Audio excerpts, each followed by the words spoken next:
Osman Şahingöz, anestezi uzmanıyım. Hadiseler falan böyle 2016'da Almanya'ya gelmeye karar verdik.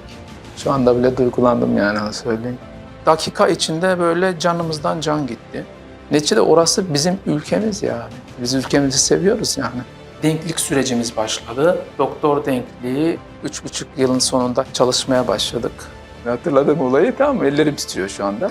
Doktoru dövebiliyoruz, öyle bir lüksümüz var demişti.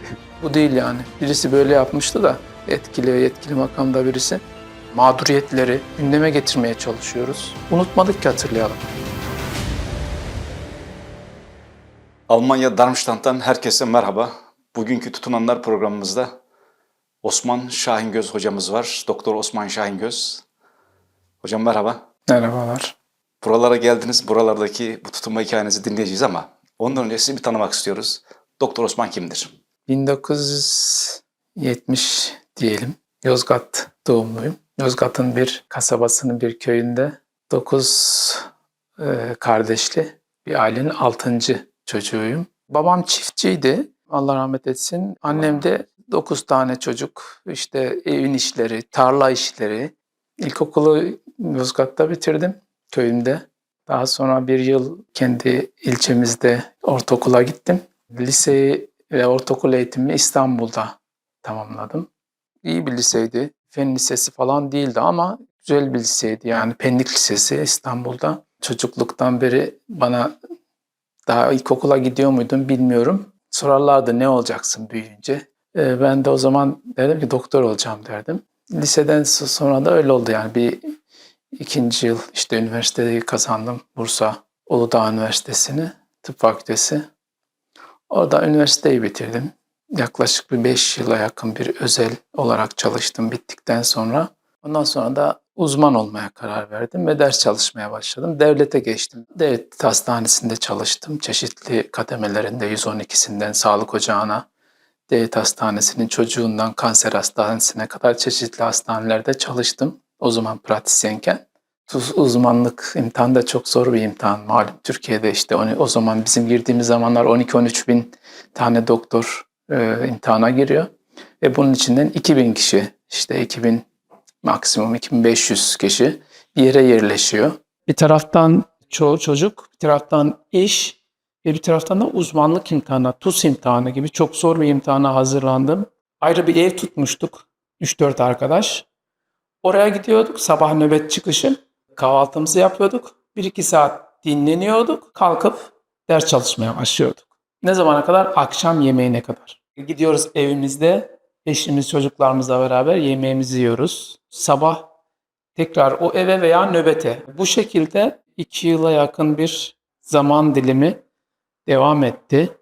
36 yaşında uzmanlık imtihanını kazandım. İstanbul'da ihtisasa başladım. Cerrahpaşa Tıp Fakültesi Hastanesi'nde. İhtisasımı orada yaptım. Anestezi ihtisası yaptım. Anesteziyi kazandım branş olarak. Yaklaşık 4,5 yıla yakında orada kaldık. Asistanlık süremiz orada geçti ve 2011 yılında uzman oldum. Tekrar kura çektik. Nasip kısmet tekrar Bursa'ymış. Bursa'ya çıktık. Mecbur hizmetimi de orada yapmış oldum. Bursa'da yapmış oldum. Nerede açık varsa oralara mecbur hizmet çıkarılıyordu. Sonra da son 3 yılda da devletten istifa ettim ve özelde çalıştım. Yani Türkiye'den ayrılana kadar 2016 yılından kadar orada bir 3,5 yıl daha özelde çalışmış oldum anestezi uzmanı olarak. Anestezi deyince böyle, yani ben bilmediğimden dolayı aklıma öyle geliyor. İnsanları bayıltan, Evet. ondan sonra tekrar ayıltan. Yani iş bu kadar basitmiş gibi geliyor yaptığı iş.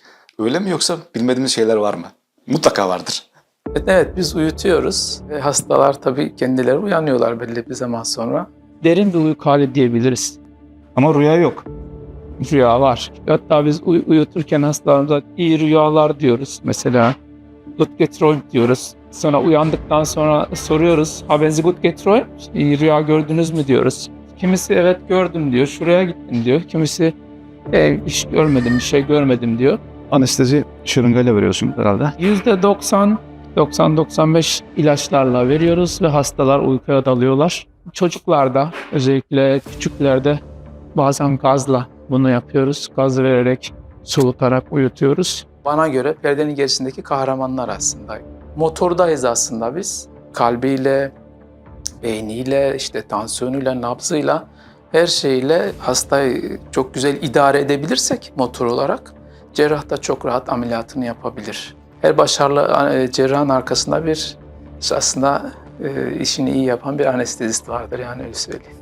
Peki Türkiye'de o çalıştığınız süre içerisinde meslek hayatınızda böyle unutamadığınız bir anınız, bir hastanız, öyle bir şey var mı? Karşılaşmak isteyemeyeceğimiz şeylerden bir tanesi zor entübasyon dediğimiz, hastanın boğazına hortum takmak. Entübasyon diyoruz buna, ameliyattan önce.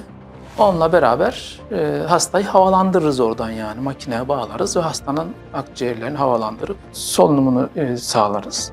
İçeride tabii tek çalışıyorum. 3 tane teknisyenim var, 3 odamız var. Anestezi uzmanı olarak da tek benim. Hastanın bir tanesini neticede konuştuk, ettik. Ameliyattan önce de yine görüşüyoruz, soruyoruz. İşte daha önceki ameliyatlarınızda bir problem yaşadınız mı? İşte nasıl geçti? Bunlar hep bizim klasik sorularımızdandır aslında. Biz anestezi muayenesini, ön görüşmeyi bunun için yapıyoruz. Anestezi ön görüşmesi önemlidir yani. Neyse orada sorduk. Çok önemli bir özellik yok yani. Sıradan normal bir hasta yani. Ama ameliyathaneye girdik. Neticede ilaçları verdik. Entübe edelim.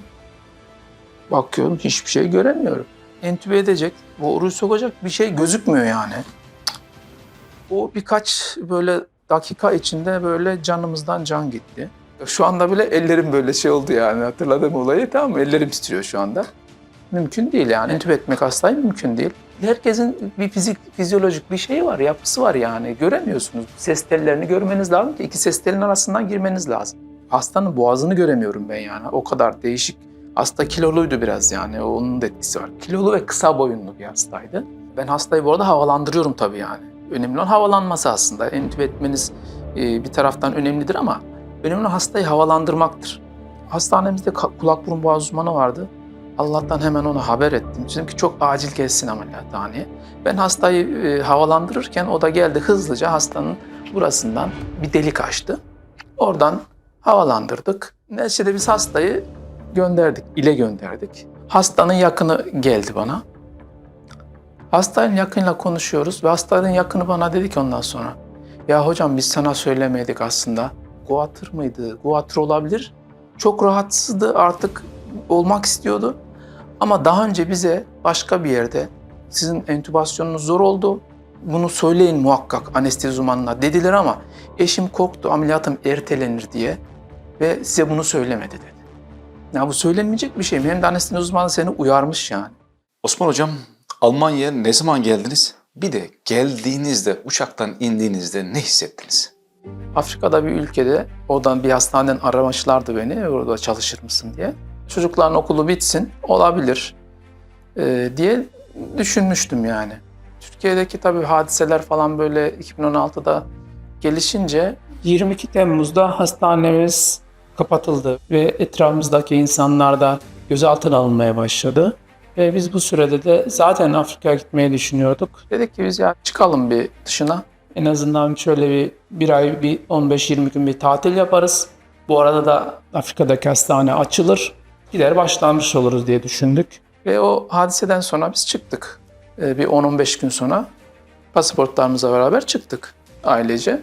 Bir yıla yakın Kosova'da kaldık. Kendimizi güvende hissetmediğimiz için. Bu arada bekleme sürecini dedik gelip Almanya'da geçirelim. Bakalım, ona göre dedik Afrika'ya gideceğiz, hastane açılacak, ne olacak? Ve orada yaklaşık bir yıl kaldıktan sonra Almanya'ya geldik. Aradım, dedim ki hastane açılıyor mu? Dediler ki biraz daha maalesef teknik şeyler aşamadık. Ve dedim tamam biz gitmiyoruz. 2 Temmuz'da karar verdik, Almanya'da kalacağız. Hayatımızı buradan devam ettireceğiz. Almanya'da burada kalmaya karar verdikten sonra doktorluğunuzu burada tekrar elde etme sürecinizde şöyle bahsedebilir misiniz kısaca?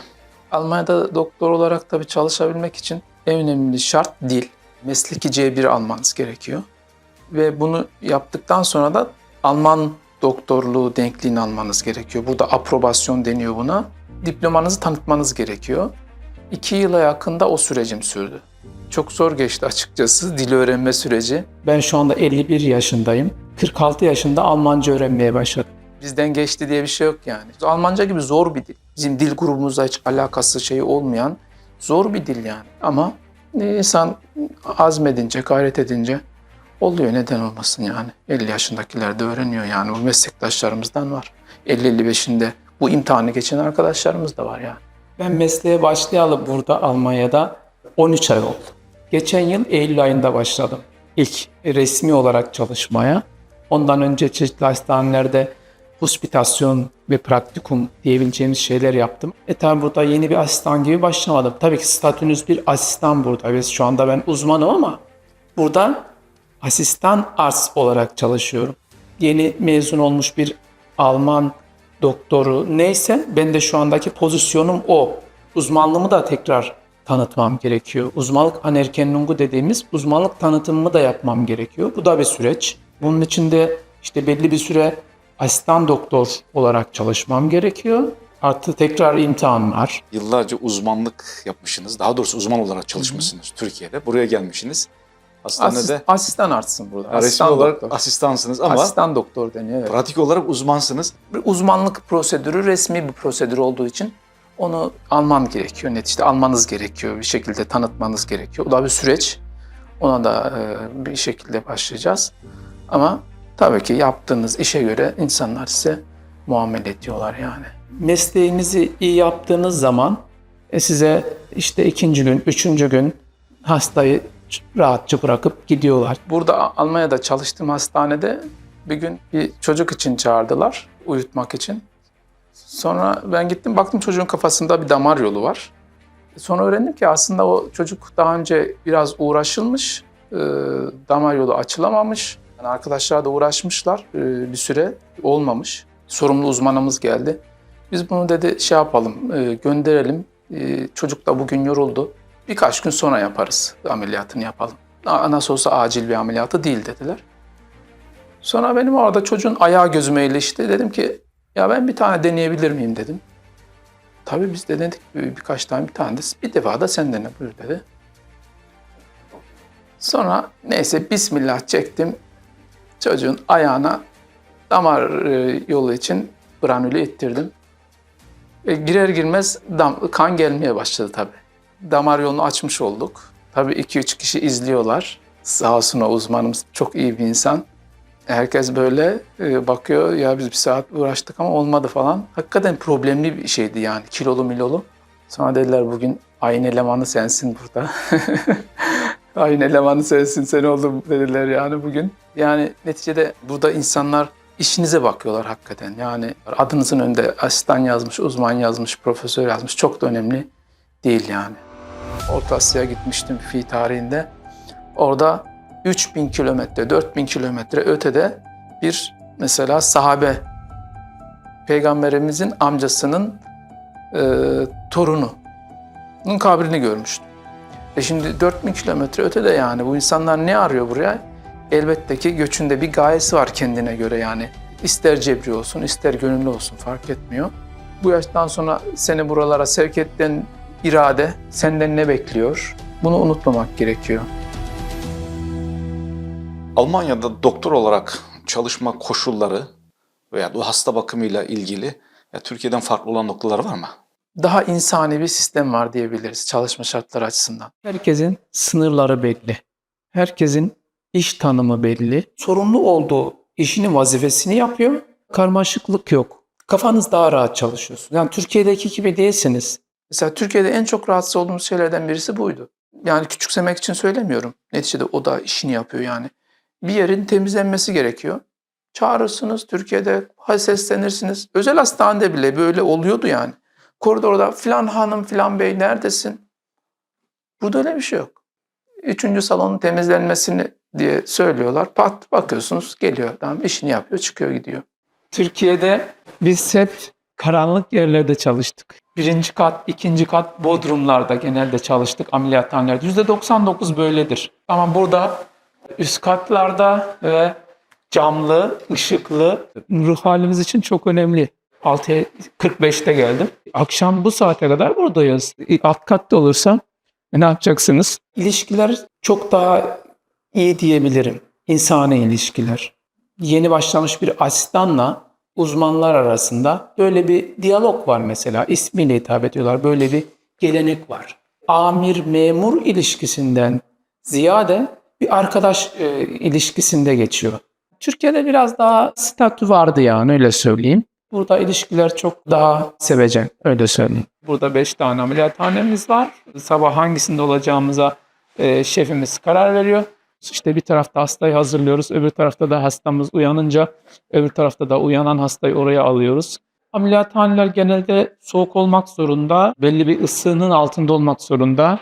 Enfeksiyon olmaması için, mikrop ürememesi için bunlar anestezi cihazlarımız. 7'de işe başlıyorum. 3.30'da bitiyor benim mesai. Haftada bir gün mesela benim sıram var. O gün de uzun kalabiliyorum. Ameliyat ne zaman biterse ama yine maksimum 5-5.30. Evet işler yoğun ama çalışma şartları daha insani ve daha hafif Türkiye'ye göre. Ya Türkiye'de de haberlerde bunları okuduk yani. 36 saat mesai yapıp evine dönerken trafik kazası geçiren bir doktor hanımefendiyi okumuştuk yani. Öyle zor şartlar burada olmuyor diyorsunuz. 36 saat nöbet diye bir şey yok yani. Mesai yaptığınız zaman gerek maddi olarak gerekse bunu izin olarak alabiliyorsunuz. Bazı yerler 3 var diye çalışıyor. Bazı yerler 2 var diye çalışıyor. Türkiye'deki gibi hasta baskınız yok üzerinizde. Hiç kimse kapının önüne çıktığı zaman birisinden yumruk mu yiyeceğim, birisinden işte saldırı mı gelecek?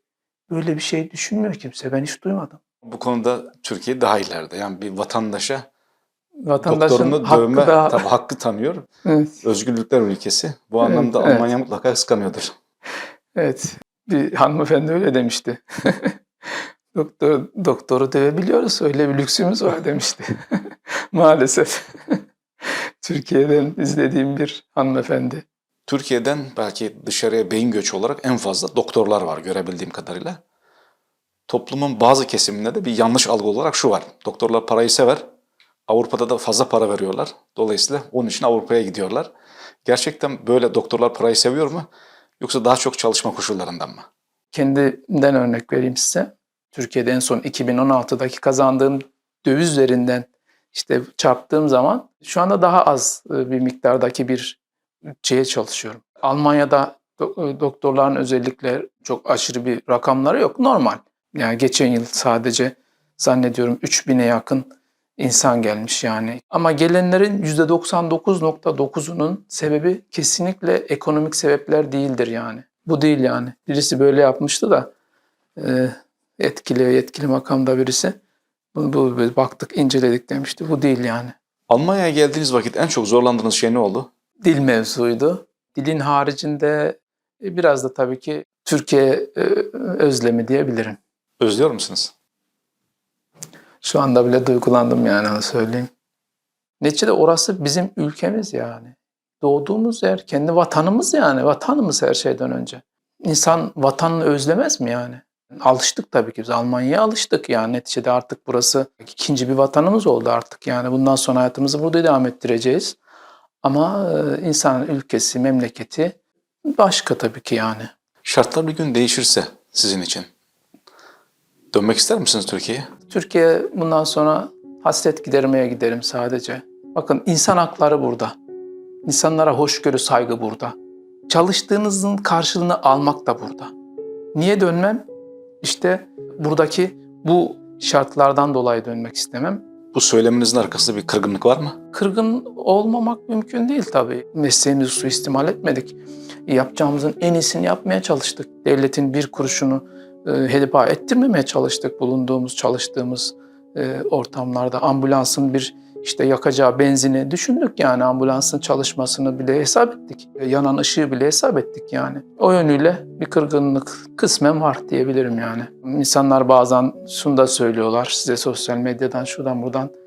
İşte bu devlet sizi yetiştirmiş, okutmuş. Ama ben 20 yıl bu devletime de hizmet ettim. 112'nin sırtında dağ taş dolaştığımız günler oldu. Ben 20 yıl çalışarak devletimin bana vermiş olduğu bu eğitimin şeyini ödediğimi düşünüyorum. Kırdığı insanlar gittikten sonra ülkemizin şu anda içinde bulunduğu hali görünce artık anlamaları gerekir diye düşünüyorum yani.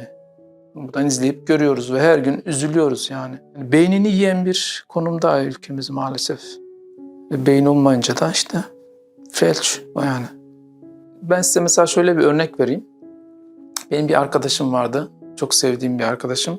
Çok sevdiği bir arkadaşı tarafından kendisine yardımcı yapıldı. Kendisi işte partiliydi, müdür olan. Müdür yardımcısı olarak kendi yanına o bizim arkadaşımızı aldı. Biliyor yani çalışkan, dürüst, işini güzel yapar. Ve arkadaşımız orada 6 ay kalamadı biliyor musunuz? Dedi ki ben burada bazı şeylerin altına imza atamam, kusura bakmayın dedi. Bir yere malzeme alınıyor. Diyor ki malzeme geliyor diyor. İşe yaramıyor. Malzemeyi alıyorsun, devletten parasını ödettiriyorsun, gönderiyorsun kullanılacak ünitelere.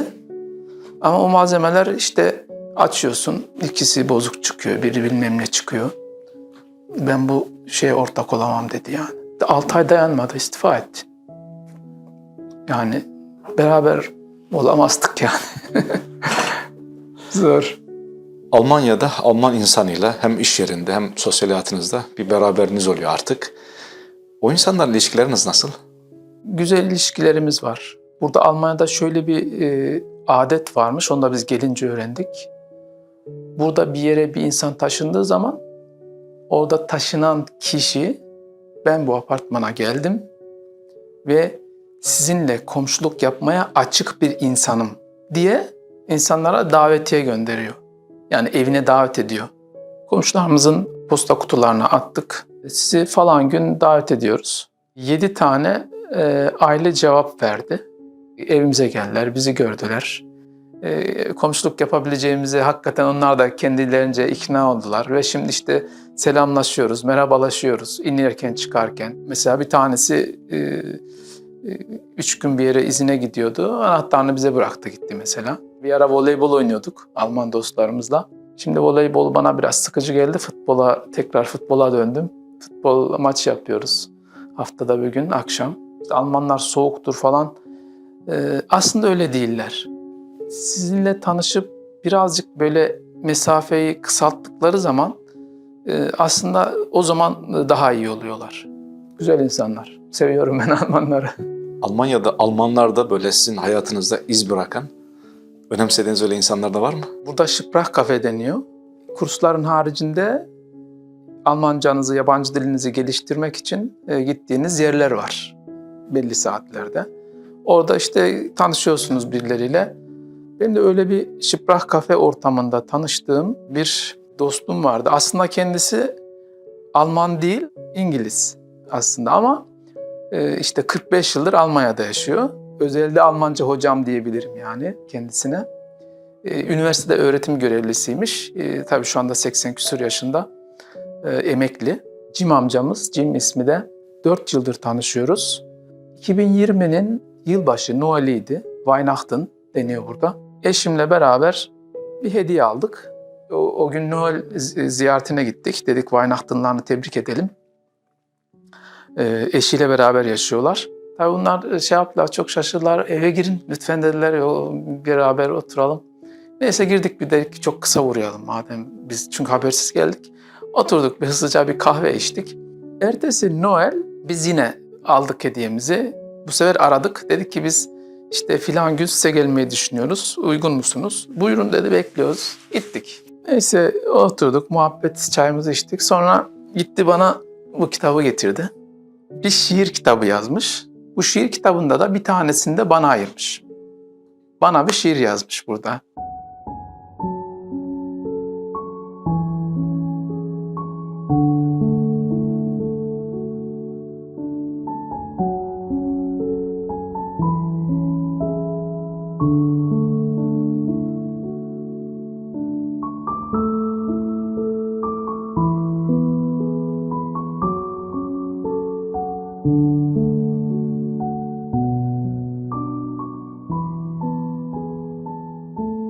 Bescherung. Christmas Eve in a Rhine-Main town. Those introspective hours before Bescherung time. The traditional giving of gifts. A joyful, challenging call on "Come all ye faithful," ringing in our agnostic yet not unreceptive ears, was interrupted by the downstairs doorbell chime. Suddenly, there he was, hovering in our doorway, neither neighbor nor parcel deliverer, but also someone not expected on that day, holding out a present for us in his hands. Osman, hospital doctor and our friend, devout, open-minded adherent of the Islamic faith, worthy envoy of his land and culture, but with his wife and children forced to flee a regime that day by day flouts and cruelly violates the primary moral precepts of human nature, speaking in a language not his own. Sen hediyeyi bıraktıktan sonra diyor, böyle diyor kafamda bir şey böyle diyor canlandı diyor. Siz Türkiye'den gelmiş işte Müslüman bir ailesiniz ve bizim Noel'imizi kutlamaya geldiniz. Hediye getirdiniz, Noel'imizi kutladınız. Duygulandım diyor yani. Onun üstüne böyle bir böyle 4-5 beyitlik bir şiir yazmış. Hayatın içerisinde göçler her insana göre değişebiliyor. Çok farklı şeyler öğretebiliyor insana. Mesela size öğrettiği şeyler ne? Herkes kendi memleketinde yaşamak ister yani bir kere onu söyleyeyim ben. Başta peygamberler olmak üzere hiç kimse bulunduğu yerde ölmemiş. Peygamber Efendimiz sallallahu aleyhi ve sellem ne diyor? Diyor ki ey Mekke eğer çıkmak zorunda kalmasaydım senden çıkmazdım diyor değil mi yani? Orta Asya'ya gitmiştim fi tarihinde. Orada 3000 kilometre, 4000 kilometre ötede bir mesela sahabe Peygamberimizin amcasının torununun kabrini görmüştüm. Şimdi 4000 kilometre ötede yani bu insanlar ne arıyor buraya? Elbette ki göçünde bir gayesi var kendine göre yani. İster cebri olsun, ister gönüllü olsun fark etmiyor. Kendimize göre bir hayatımız vardı. İşimiz, evimiz, kazancımız. Güzeldi yani her şey. Ama bakıyoruz hayat tık bir anda bir deprem gibi düşünüyorum ben tabiri caizse. En son 6 Şubat depreminde Allah onlara da rahmet etsin işte geçen seneki ülkemizdeki. Sosyal medyada çok yakından takip ediyorduk tabii üzülüyor insan. Buralardan hatta biz kermes falan yaptık onlar için 4 gün. O soğuklarda kermes yaptık oralara göndermek için. Orada adam diyordu ki benim dün bir fabrikam vardı, evlerim vardı, işim vardı, arabam vardı, ailem vardı. Şimdi hiçbiri yok dedi. Sıfır. Sıfır da değil yani düşünün şimdi. Ben bizim yaşadığımız hadiseler de biraz öyle değerlendiriyorum. Deprem denebilir yani bir deprem gibi. Mesleki olarak sıfırdasınız, dil olarak sıfırdasınız. Herkes size hemen pat diye kucağında açmıyor yani. Buyurun çalışın, meydan sizin. Böyle bir şey yok. Mücadele etmek gerekiyor, gayret etmek gerekiyor. Sabır ve mücadeleyle devam etmek gerekiyor. Bu yaştan sonra seni buralara sevk eden irade senden ne bekliyor? Bunu unutmamak gerekiyor. Türkiye'de sivil toplum örgütlerinde birçok belki topluma hizmet edecek konularda bulundunuz. Buralara geldikten sonra bu yönünüzle alakalı bir eksilme oldu mu? Afrika'ya falan da gittik. Orada değişik yardım faaliyetlerine falan katıldık. Türkiye'nin değişik illerine gidip yardım faaliyetlerine katıldık. Fakir bölgelerde özellikle. Hakeza yine çalıştığım şehirde işte ücretsiz sağlık taramaları gibi böyle kurumsal olarak, kurumsal bazda veya dernek bazında belli şeyler yaptık. Onlar bir insanlık vazifesiydi. Gelince bu iş bitti demek değil. İnsanlığınız devam ediyorsa bu ölene kadar da bu bir sorumluluk olarak, mesuliyet olarak bu devam edecek bir şey. Yani burada da Almanya'da da çeşitli kuruluşlarda üyeliklerim var ve onların faaliyetlerine katılmaya çalışıyorum. Birilerinin bir şey demesine, birilerinin bir yönlendirmesine bir şey gerek yok. Orada yaptık bir şeyler, aynı şeyler burada da devam ediyor. Buraya geldik, artık oradaki hayatımız orada kaldı. Burada kendimize bakacağız, böyle bir şey yok yani. Oradaki insanları bir yönüyle ne yapabilirim min düşüncesi elimizden geldiğince ne geliyorsa elimizden yazmak, çizmektir işte efendim başka yönleriyle hem o hem de burada insanlığa karşı bir görevimiz devam ediyor yani. Değişik ülkelerde de gidip oralarda da bu faaliyetleri devam ettirmeye çalışıyoruz. Amnesty International'ın Almanya şubesinde. Burada arkadaşlarımızla düzenli olarak bir araya geliyoruz. Yıllık planlar çerçevesinde neler yapacağız, neler edeceğiz bunları konuşuyoruz. O çerçevede de planlarımızı gerçekleştirmeye çalışıyoruz. Bu dünyanın problemleri adına iklim değişikliği, küresel ısınma, gerekse insan hakları ki en önemli madde aslında insan hakları ihlalleri. Onunla ilgili neler yapabiliriz? Çalışmaya devam ediyoruz. Durmak yok, insanlığa hizmete devam. İnsanlığa hizmet demişken şöyle herkese sorduğum soruyu da size sormak istiyorum. Bir platform olsa ve oradan bütün insanlığa seslenecek olsanız ne demek isterdiniz? Ön yargılarını bir kenara bırak ve her insana bir insan gibi bak derdim. Sohbetimizin de sonuna gelmiş olduk. Osman Hocam, son olarak ne söylemek istersiniz? Göç kolay bir şey değil, illaki zorlukları var ama herkese de farklı farklı imkanlar ve güzellikler sunuyor. Bu konuda biraz azim, biraz gayret, biraz sabrı tüketmeme ile yola çıkan herkesin ben Allah'ın izni ve inayetiyle güzel yerlere geleceklerini, mutlu olacaklarını düşünüyorum. Zaten bu konuda ayet-i kerime de var yani. Ya benim şu anda çocuklarım 3. dili, 4. dili öğreniyorlar. Yani kendi ailem olarak bakacaksam sadece yani. Bu arada kaç çocuğumuz var? Ya 3 çocuğum var bu arada, evet. Şu andaki tanesi informatik dediğimiz bilgisayar mühendisliği okuyorlar. Allah'a binlerce hamdolsun. Bu çıkılan yolun aslında evet kolay değil, bazen dikenli, bazen bir yerinize batabilir ama neticesinde de böyle güzelliklerin olduğunu kendi hayatımızdan da görüyoruz işte. Ben hep o yönüyle güzelliklerini gördüm yani. Mümkün olsa keşke imkanı olan herkes bu tür yerlere gelse. Ya insan hakları işte yerlerde geziniyor yani. Düşüncenizi, duygunuzu düzgünce yaşayabileceğiniz yerler buralar. Hem ülkemizin içindeki durumu, hem oradaki insanlarımızın, arkadaşlarımızın durumu.